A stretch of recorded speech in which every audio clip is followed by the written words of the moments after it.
Sri Dalai Lama Ji, His Holiness Pujya Swami Dayanand Ji, Honorable Minister from Bhutan, Mr. Jimba, Dr. Nishik Ji, Dr. Modi, Dr. Murali Devi Ji,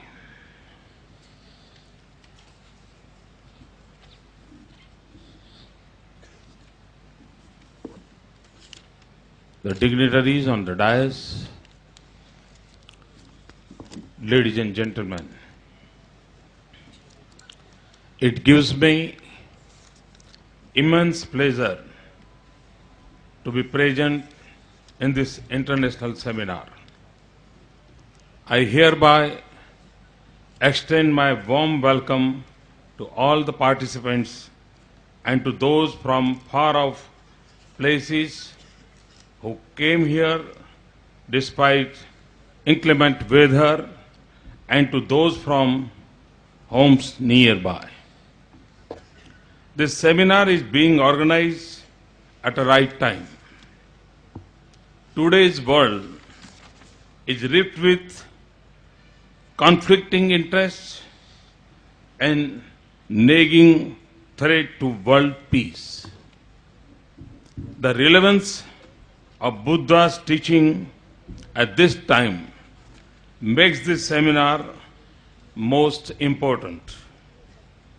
This 3-day event has been made memorable due to the sustained efforts of the Office of State Government and the Maharaja Sayajirao University, Vadodara. Buddhism has its origin in India and then spread to the entire East. Now it is fast spreading in the world, West. Arnold Toynbee said that coming of Buddhism to the West is the most important event in the 20th century. आमतौर पर यह माना जाता है कि 20वीं सदी में चंद्रमा पर जाने की घटना पश्चिम के लिए बहुत बड़ी महत्वपूर्ण घटना थी, लेकिन आर्नोल्ड टॉयनबे का कहना है 20वीं सदी में इससे भी बड़ी घटना अगर थी तो वो बुद्धिज्म के पश्चिम की धरती पर आगमन. While world has recognized the teachings of Buddha, we have slowly forgotten our association with Buddhism. I hope this seminar will remind us our past Buddhist history through a series of discourses on its archaeology and history. This seminar will highlight the Buddhist heritage in Gujarat. It will also highlight the contribution of Buddhism to the culture and society of Gujarat. It is a very special event for MS University as it seeks to conserve and preserve Buddhist sites and pilgrimage centers of Gujarat. Gujarat has a rich Buddhist heritage that can be seen from inscriptions on stupas, chaitagruhas, viharas, sculptures and images. Mr. More, citing the Pali scripture of Theragana, says that even during the time of Buddha, a few persons of Gujarat had become Buddhists. Thus the link between Buddha and Gujarat is as old as Buddha himself. Gujarat and particularly Bhrugu Kutch or Bharu Kutch or a Bharuch. In ancient time it was known as Bhrugu Kutch. Then after it was known as a Bhuru Kutch.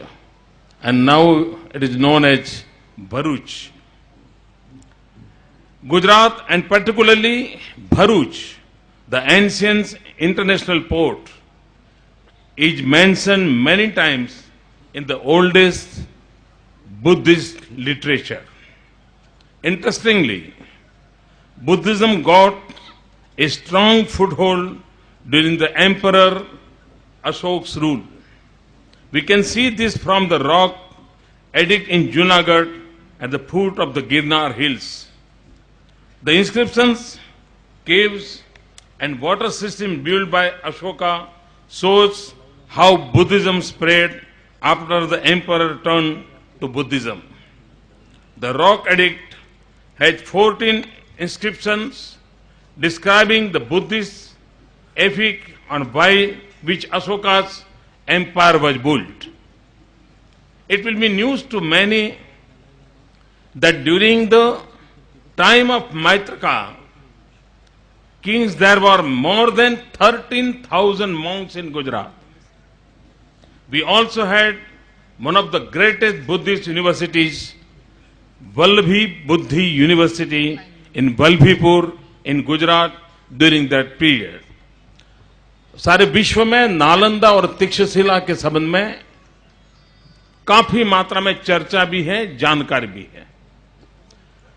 लेकिन Buddhism से जुड़े हुए और बाकी education field से जुड़े हुए बहुत कम लोगों को मालूम है कि गुजरात की धरती पर वल्लभीपुर में उस कालखंड में, उसी सेम कालखंड में वल्लभीपुर की बुद्धि यूनिवर्सिटी और उसमें दुनिया भर के छात्र बुद्धिज्म की शिक्षा के लिए, ज्ञान के उपार्जन के लिए गुजरात की धरती पर आते थे।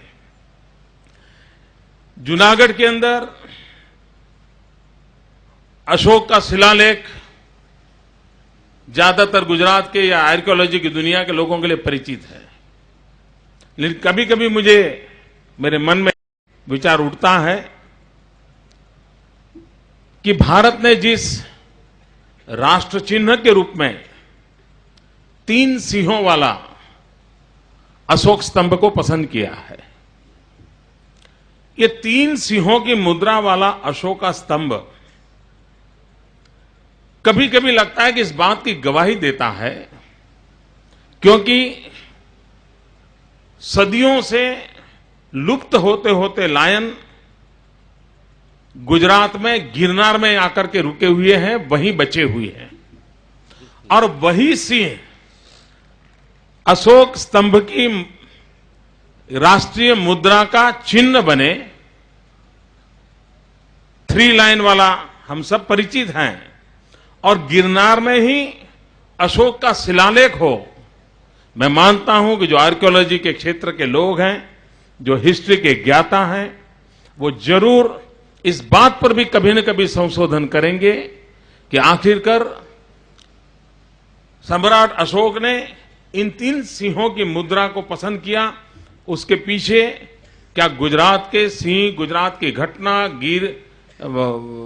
गिरनार के पास अशोक का शिलास्तंभ, इन सब चीजों का कोई अनुसंधान था या नहीं, मुझे विश्वास है ये घटना अपने आप में इस बात की ओर ले जाती है कि शायद कुछ न कुछ उसमें भी मिल सकता है। Gujarat is also said to be the land of Shantideva. His work the way of Bodhisattva has inspired millions of people towards realization.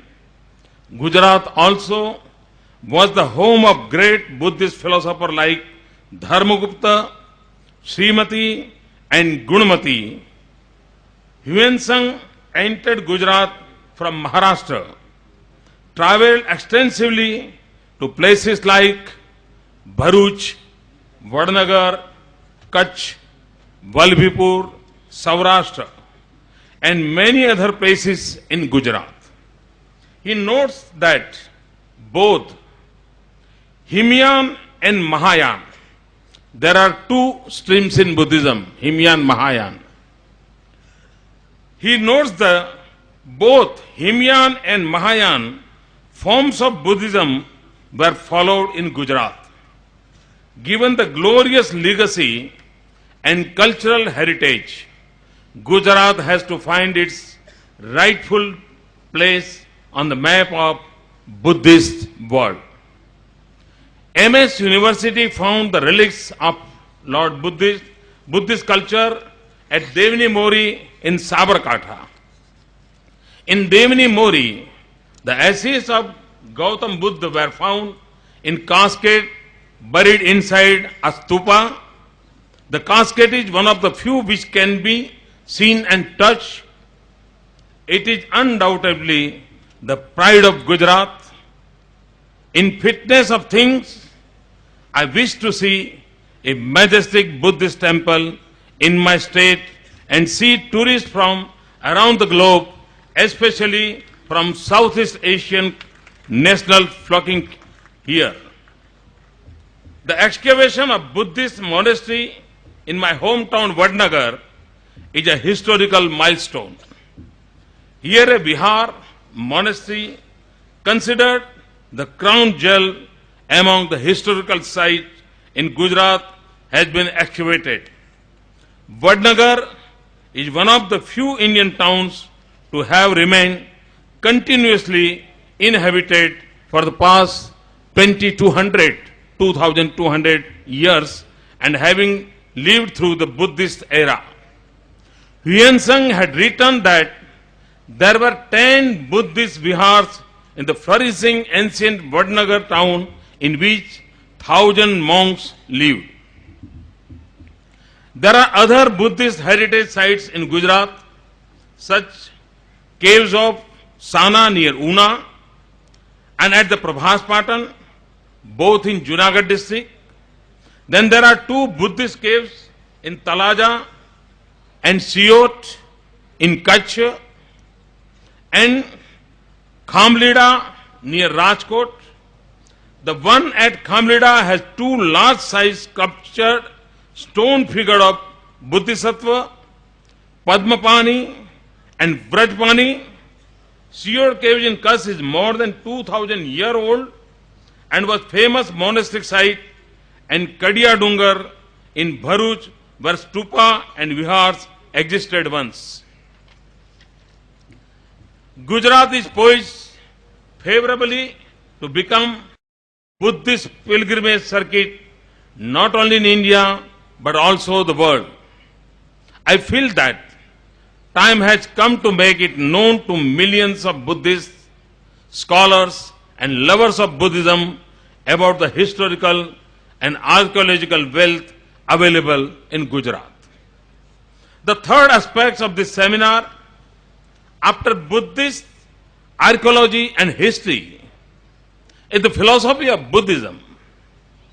Buddhist philosophy not only matches the Western philosophy but also surpasses it in many aspects. The similarities and differences between the philosophy of Buddhism and Hinduism have been debated for ages. For example, the concept of emptiness in Buddhism and the concept of fulfillment in Hinduism. Are they same or different? Incidentally, today we have 2 great authorities on the dais. His Holiness Dalai Lama Ji is an authority on Buddhist concept of emptiness, and His Holiness Swami Dayanand Ji is an authority on the Vedantic concept of fullness. They will help us to understand these 2 valuable approaches.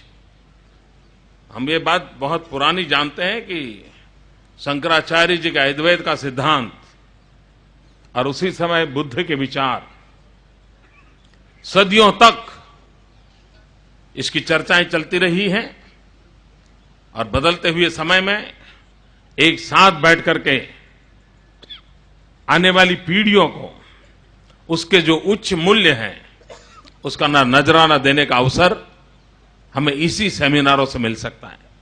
उसी प्रकार से east और waste के बीच की तुलना भी जितने संप्रदाय परंपराएं ईस्ट से आई है उनकी सोच और जितने संप्रदाय और परंपराएं वेस्ट से आई है उनकी सोच, इन दोनों को भी समझने की आवश्यकता है। ईस्ट की सोच है, चाहे वो जैनिज्म हो, बुद्धिज्म हो, हिंदुज्म हो, उनकी सोच ये है, वो मेडिटेशन को प्रमोट करते हैं। उनकी सोच है नर करणी करे तो नारायण हो जाए, मानव भी उसमें पोटेंशियल है भगवान बनने का। ये ईस्ट की सोच है। वेस्ट की सोच है प्रेयर की। उनकी सोच है भगवान को स्वीकार करो, उसकी पूजा करो और आप अपने जीवन को उसकी छाया में अच्छे ढंग से जीने का प्रयास करो। वेस्टर्न फिलॉसफी इस बात को नहीं स्वीकारती है कि मानव नरकरणी करे तो नारायण हो जाए। मनुष्य स्वयं में एक पोटेंशियल है गॉड बनने का, जो ईस्ट के पास है। ये दो चीजों का भी मैं समझता हूं कभी न कभी बुद्धिज्म के माध्यम से विश्व में डिबेट होने की संभावना मैं देखता हूं और शायद वो आने वाली पीढ़ियों में मानव जात को उपकारिक सिद्ध होगा। While talking about the relevance of Buddhism today, the concept of interdependence assumes importance in the backdrop of climate change crisis. To see everything, both material and sentient things, as interconnected is the essence of fighting climate change. This is what some Buddhist monks call us interbeing. Even in the material realm, one should see that everything is interconnected and Mother Nature should not be overexploited. This will save this earth and we can leave a better world to future generation. Understanding this interconnectedness can also end all acts of violence and terrorism. As I said earlier, there is an urgent need for an interfaith dialogue to impart universal responsibility, love, compassion, and kindness. Simple human-to-human relationships are becoming increasingly urgent. A nation's problem addressed only through feeling of others' suffering, just as we feel for our own. In the Four Noble Truths, Buddha taught much more than all the universities in the world can teach. Removing the external socio-economic causes of suffering, like poverty, is the duty of government. Removing the internal cause, like anger, greed, and lust, is the work of spiritual leaders. Personally, I marvel at the concept of bodhisattva, which I believe should be the guiding force of not only monks but also those who are in public life. The last is the tourism aspect of Gujarat.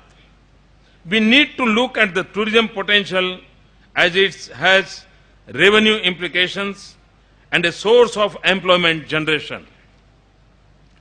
Buddhist circuit in India at present does not include Gujarat. This international seminar could go a long way in showcasing Buddhist heritage and Gujarat as a tourist destination. I am happy that MS University proposes to start a Center for Religion Studies on its campus. I am also very happy that His Holiness will inaugurate the seminar. It would mark the beginning in the search for spiritual history of Gujarat. There is nobody who is more qualified than him to inaugurate this seminar. आज सुबह दलाई लामा जी से जब मैं विचार विमर्श कर रहा था, मेरे कुछ सपने थे जो मैं उनके साथ शेयर कर रहा था। उन सपनों को उन्होंने कुछ सुझाव भी दिए। उन सब को देखते हुए मुझे लगता है इस ऑगस्ट गैदरिंग के सामने मैं अपने सपनों का बयान करूं और दुनिया में जो बुद्ध को समर्पित है, जो बुद्ध की फिलॉसफी को लेकर के विश्व भर में काम कर रहे हैं, उन सभी शक्ति और शख्सियतों की मदद से हो सकता है उस ड्रीम को हम पूरा कर पाएं। और इसलिए मैं आप सबके आज सुबह जो मेरी बातचीत हुई है उसके आधार पर कुछ बातें उस रूप में भी कहना चाहता हूं। It is my dream to build a big Buddhist temple in Gujarat. It will not just be a place of worship, but will also have a center for research on Buddhist philosophy and psychology with a special focus on the science of mind. It will explore the similarities and differences between Eastern and Western science of mind, and also will focus on the extraordinary contribution of India in this aspect. I am sure with the blessing of His Holiness Dalai Lama Ji and all the spiritual leaders who have come from the different part of the world, their blessings will give us a strength and a guidance to fulfill our dreams. Once again, I extend my heartiest welcome to all. For the people of Gujarat, you are Atithi Devo Bhava. If time permits, visit some of the wonderful places I described after this seminar. I am sure this seminar will open the new avenue for Buddhists. At the same time, it will provide a new avenue for the tourists also, and I am sure the academicians of the world, those who are always talking about, thinking about, and doing the research about the Lord Buddha, this Gujarat, this MS University and Gujarat Government Seminar will also give the new dimension and new opportunity to those, all the academicians. Thank you very much, and I am very, very thankful to Pujya Swami Dayanand